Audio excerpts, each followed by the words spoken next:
All right, good morning. It is June the 21st, 2023. In South Georgia here, we are having a beautiful day. It's going to be raining most of the day. It's a very pleasant temperature, 80 degrees, barely any wind. We've been receiving more than usual rain. There's a strange weather pattern going on. I've been out of pocket with my archery for a few days. I have been busy with my silversmithing hobby that I've started, and maybe some of y'all have seen that, and I'm getting a kick out of that, and I hope it helps me to spread the gospel, which is the reason I do these videos. Declaring the name of Yeshua the Messiah before men, Jesus Christ. Okay, what I'm going to talk about today, and it came to my mind the other day, that Jesus, Yeshua, is the 800, let's just say 500, the 500-pound gorilla in the room. A statement that, a saying that a lot of people have heard. I guess you know what it means. You're in a room, and there's all of a sudden a 500-pound gorilla in there.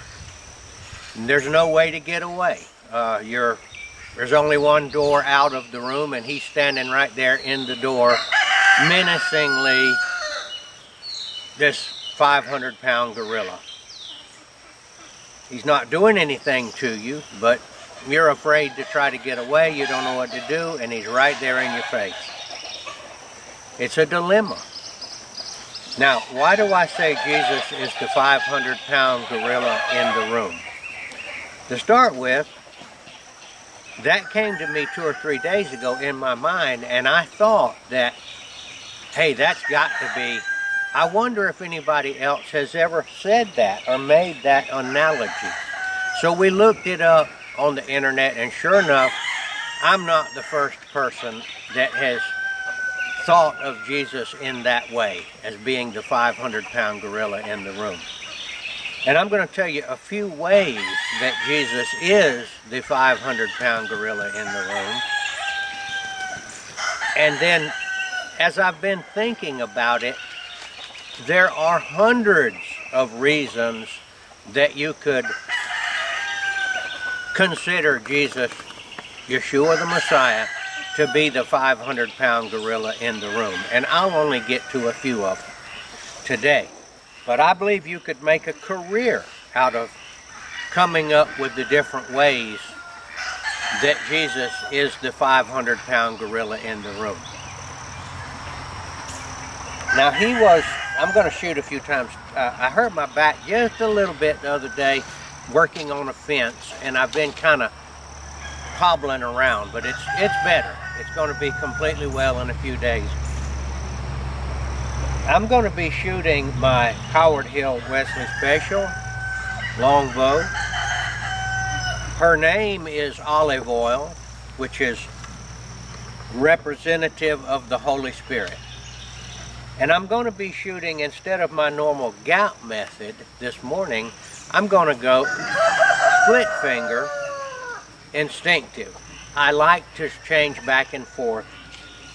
I'm doing this for fun anyway, you know, I'm not doing it for the survival of my family. When I'm close to the target, I'll say, 10 to 15 yards, it's a deadly way for me. I almost don't miss. But I noticed when I get on further back, 15, 20, 25, that my accuracy with this split finger, floating anchor, zeroing in with my eyes on the target, not on the arrow, begins to diminish.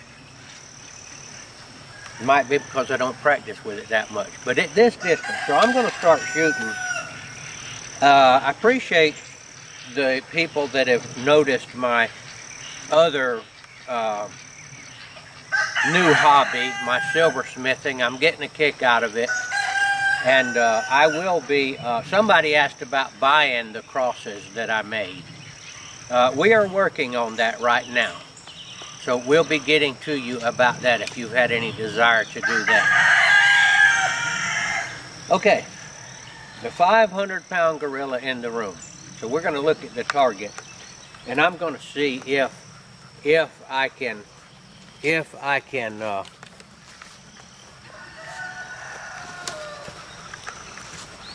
make a few good shots here and talk about this. Split finger, instinctive they call it. Now I'm looking right at where I want to hit it, and I did get away with it. Let's kind of start at the beginning. Like I said, I bet there are hundreds of ways that Jesus could be considered to be the 500-pound gorilla in the room.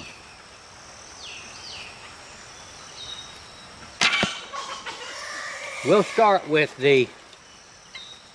back to the times when he was alive, and he came on the scene and started working miracles.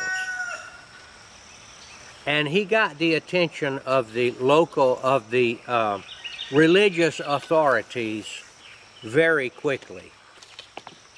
And they started sending spies, you might say, or informants out there, probably posing as believers, to see if they could trip him up in some kind of a theological way. Get him to say something that was wrong, make a false statement, lie or something like that, make a prediction that didn't come true, make a statement from the Bible that wasn't properly interpreted, and they couldn't do it. They just kept sending people.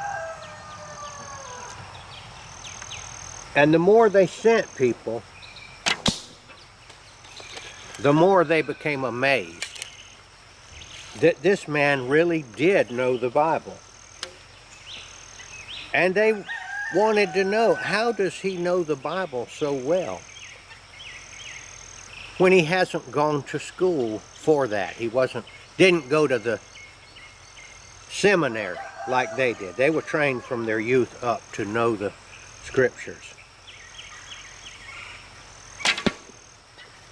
Well, that's not bad. You see, I got a pretty tight group there.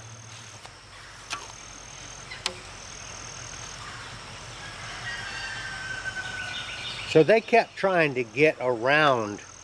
They kept trying to trip Jesus up. And the more they tried, the more they had to admit, this man knows what he's talking about.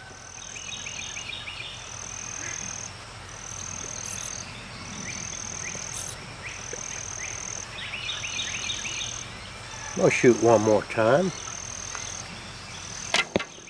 Well, that one's a little bit off.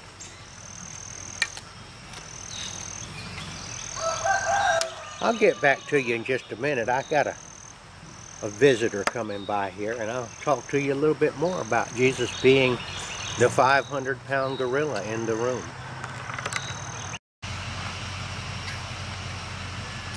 So I am using the number one reason, and it's not necessarily the best reason, that Jesus, Yeshua, is the 500-pound gorilla in the room, but that's just one that came to my mind. He knew the scriptures better than they did, and they tried to trip him up many times to prove that he could not be who he was. They knew that he was claiming to be the Messiah, and they just couldn't mess with him. And I'll give you one example that comes to mind.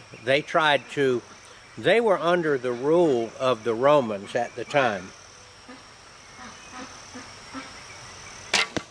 And the Romans were great tax collectors. When they conquered a territory, and by the way, the Romans tried to conquer it peacefully. They just came in and said, look, we're bigger than you. You guys submit to us. We'll tax you and everything will be hunky-dory. You can use your same religion. We don't care. Keep your same customs as long as you pay us taxes. Sometimes the nation would submit. They knew they couldn't beat the Romans. and sometimes they would have to fight, at which time the Romans would punish them severely by killing a bunch of them and impose their will. But anyway, the Jews hated the Romans. You know, their culture had been, they had been taken over by the Romans, and the Romans were taxing them severely. So the Pharisees and the religious leaders decided, hey, we'll trick this guy because we're going to try to get him, we're going to try to pit him against the Romans, and if he takes the side of the Romans, then the Jews, our people, will be against him, because the people began to love Jesus. They began to see, hey, this guy works miracles. He's a great man. Is he the Messiah, they were saying. So they asked him, that they sent some people out to trick him when he was preaching in the temple, and they said, is it legal to pay tribute to Rome, to Caesar? Well, they reasoned that if he says it's legal to pay tribute to Rome, then the people are going to be mad at Jesus because they don't like to pay tribute to Rome, and they're looking for a way to throw that yoke off their neck. But on the other hand, if he said, no, it's not legal, then the Romans could have accused Jesus of insurrection, of trying to keep the people from paying them taxes. So this is Jesus' famous way of proving that he was the 500-pound gorilla in the room. He said to them, does anybody here have a denarius? That's a Roman coin of the time. Somebody pulled one out of their pocket and they said, here's one right here. And he said, whose picture is on this coin? And they said, oh, it's Caesar's picture. It was Caesar's picture on the coin. And he said, okay, give to Caesar what is Caesar's, and give to God what is God's. This money is Caesar's money. You give it to him. He completely disarmed the religious leaders who were trying to trick him into saying something that would diminish his authority. That's just one. I got one arrow left. That's just one of the ways that Jesus proved himself to be the 500-pound gorilla in the room. So they obviously, I can imagine in my mind, they probably hung their heads and kind of wandered off and said, well, that didn't work. We thought that we were going to make him say something wrong, and he ended up proving how wise he was. Got one shot left. That's one reason, and I'm going to stop there because there are so many, and from time to time I'm going to show you other ways that Jesus, Yeshua the Messiah, can be considered to be the 500-pound gorilla in the room, which we cannot get away from. You can act like he's not there, but he's there, my friend, and he's in the room, and he's right in your face. One last shot.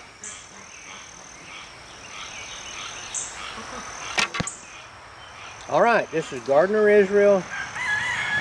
Looking forward to getting back with you about some other reasons that Jesus is the 500-pound gorilla in the room, and I'd like for you to start thinking of that too. Which things about Jesus make him the 500-pound gorilla in the room? You just cannot dismiss it. This gorilla does not go away. All right, I'm going to end it with the Lord's Prayer like I've been doing, okay? And then I'm going to say goodbye. Our Father, who art in heaven, hallowed be thy name. Thy kingdom come. Thy will be done on earth as it is in heaven. Give us this day our daily bread, and forgive us our trespasses as we forgive those who trespass against us. Lead us not into temptation, but deliver us from evil. For thine is the kingdom, and the power, and the glory forever. Amen.